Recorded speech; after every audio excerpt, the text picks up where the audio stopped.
Football, foot américain, gymnastique, basket et handball, voilà les disciplines à l'honneur cette semaine dans votre magazine sportif Sport Express. C'est parti!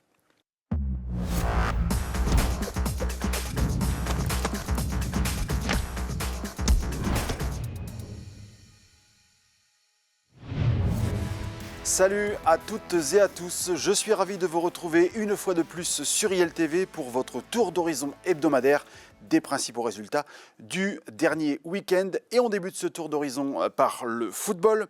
Au plus haut niveau du district artois, Wany perd un rang dans la hiérarchie après son match nul sur la pelouse de l'avant-dernier. Le prochain match des Barbistes est également programmé à l'extérieur.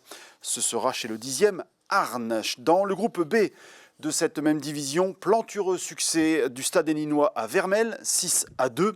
Ce fut moins spectaculaire à Rouvroy, mais la victoire est tout aussi importante pour l'USR dans la quête du maintien. Petit retour également sur la dernière journée de la saison régulière de Division 3 en football américain. Les Lions de Carvin, largement remaniés, l'ont tout de même emporté au bout du suspense contre la réserve des Vikings. Un succès qui permet aux Carvinois de devenir dauphins des Spartiates d'Amiens, qualifiés eux pour les playoffs. Voilà pour les sports d'extérieur. On rentre à présent en salle pour parler de gymnastique et les demi-finales du top 12 féminin.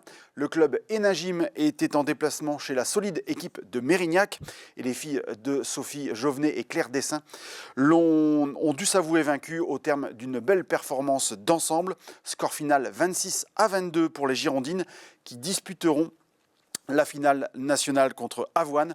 Quant aux Héninoises, elles disputeront la petite finale le 15 mai prochain à Amiens et ce sera contre Saint-Lô. L'occasion pour le club d'accrocher la 3e place du top 12, ce qui serait une première dans l'histoire d'Enagim. Allez, on poursuit notre tour d'horizon avec le basket et la Nationale 2. Dourges a concédé samedi soir la 8e défaite de sa saison, la 4e au cours des 5 derniers matchs.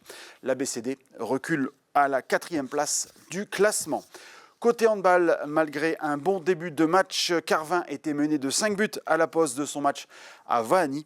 Le 2e du classement va l'emporter au final de 6 buts et décroche la SHB dans la hiérarchie. En honneur, grâce à 13 buts de Corentin Dupuis et à 9 réalisations de Dylan Tuillier et de Léo Cotigny, Libercourt s'impose largement, idéal avant d'aller se frotter à son premier poursuivant, Douai. Ce sera le 3 mai prochain. Voilà, ce numéro de Sport Express touche à sa fin. Merci de votre attention, merci de votre fidélité et à la semaine prochaine.